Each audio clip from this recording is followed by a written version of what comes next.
Hi guys, it's Sherry. I hope that you're having a wonderful day. Well, who's ready for the coolest, the bestest box of the day? Y'all stay tuned.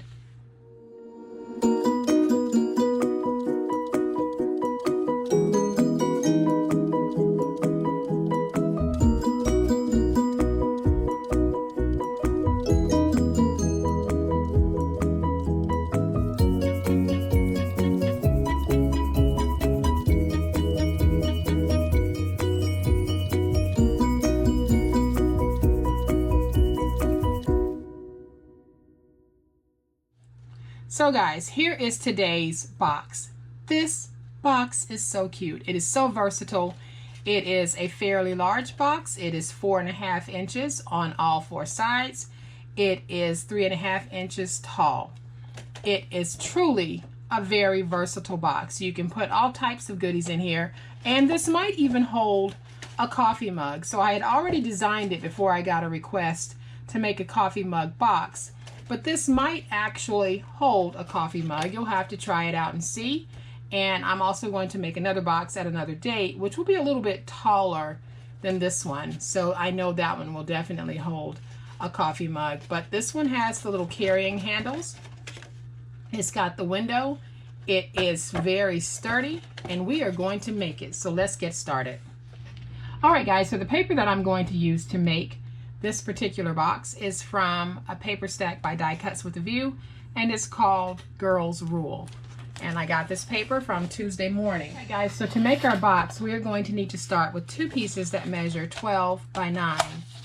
And on the 12-inch side, we are going to score this at 4.5 and at 8. And then we'll turn it to the 9.5-inch side, and we're going to score that at 4.5 and at 9. So then we need to fold and burnish our scores.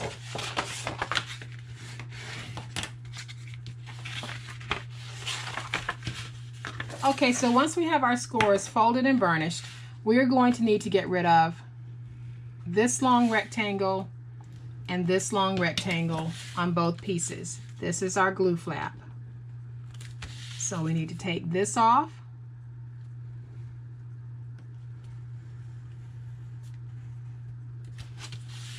And we need to take this one off.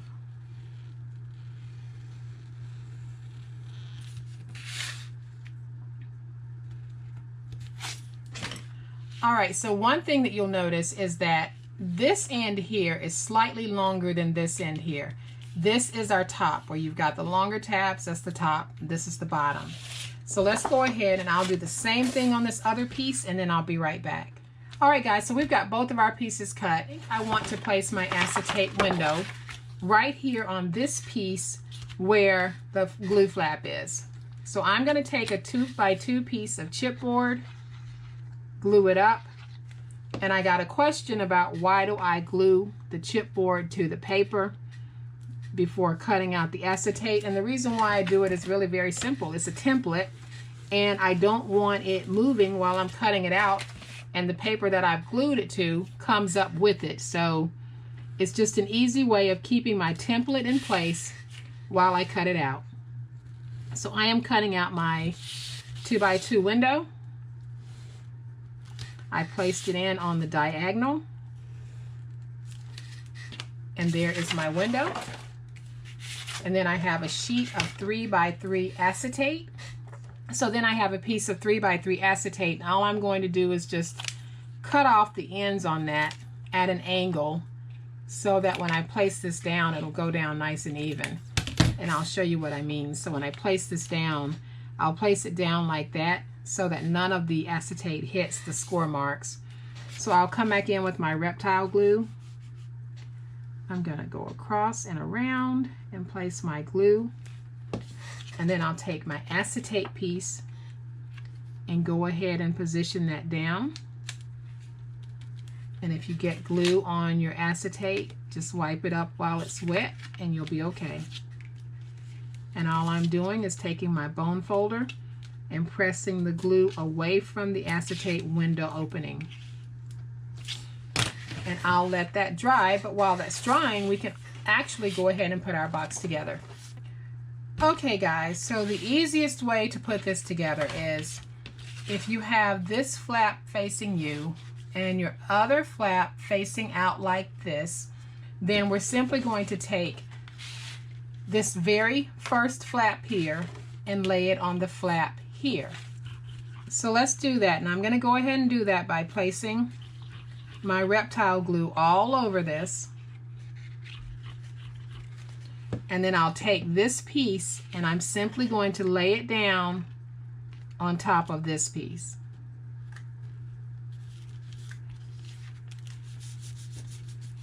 And then I can bring in this piece and I'm going to place it here on this piece.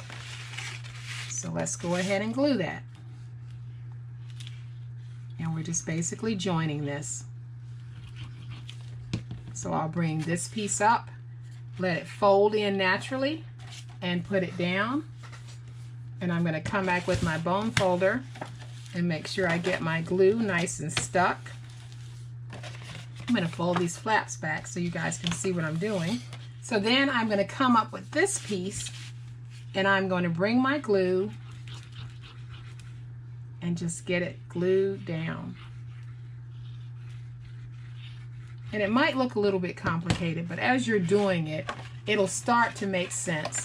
So there, I put that piece in, and this actually forms my box. But what I want to do is I want to get this stuck down, and I'm going to get it nice and even on the bottom, just like that. And then I'm going to bend in my flap. So I'm going to move this back so you guys can see what I'm doing. So all I'm doing is coming in and getting my bottom nice and stuck. And then I've got my glue tab right here. And I am simply going to go in and place my glue just like that. And I'm going to get this stuck. So I'm just going to match up end to end and get it stuck. I'll lay it on the side, go on the inside, and work that glue in, and then I'll come over to this side and do the same thing on this flap. It looks a little tricky, but it's not. It just takes, if you lay your papers down the way that I showed you, then once you start to fold up, you'll see the box just want to take shape naturally. So all I'm doing at this point is going in and smoothing out my glue. So I'll have a nice clean front to this box. And that looks pretty doggone good. So now I'm going to set this to the side for just a moment because I have a piece of chipboard that measures 4 1/4 by 3/4, and I am simply going to place it down right here. And I am going to get that stuck down, and then I'll show you what I'm going to do with this.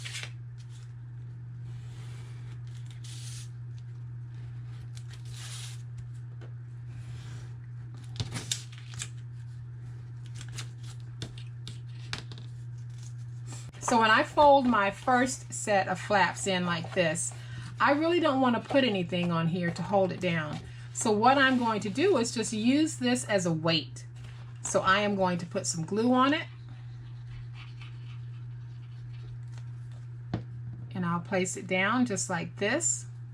So then I placed it here. So then when I lay this backwards, it just acts as a weight to help hold that down. So that when I bring this up like this, I don't have to use anything to hold that down because it's going to stay down on its own. So what I want to do at this point, and this is optional, is I am going to punch holes in my handle. And I am going to use my Marby oval punch. And I'm simply going to, oops, get that straight first of all. And I have it slid in as far as it'll go.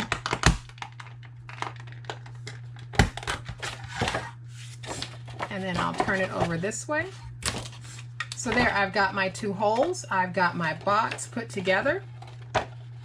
And guys, I think it looks wonderful. So now we get to decorate it. And to decorate this one, I'm going to keep it very simple. So I've got one of these beautiful little flowers that I'm going to pop up right there. And I'm just going to stick it down with my reptile glue. Put the lid back on here. And we're going to let that dry.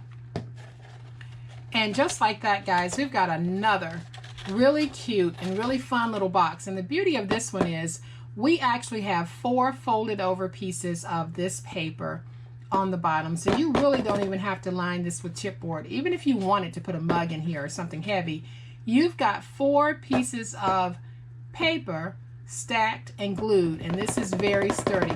Sounds a little bit like chipboard. So that makes it a very sturdy, very beautiful box. So here we have it. You guys can see that that wasn't difficult at all. It's just putting that jigsaw puzzle together to actually form your box. I am going to bring in the other one so you guys can see just how deliciously cute these both are with the wonderful little carrying handles. You could actually fill these with your favorite baked goods, and what a cute way to give some homemade cookies or a homemade dessert. So I hope that you guys have liked this project, and if you have, please hit the like button. If you are not a subscriber to my channel, I would love to have you join my online crafting family. You guys have a great day, happy crafting, and we'll chat later. Bye.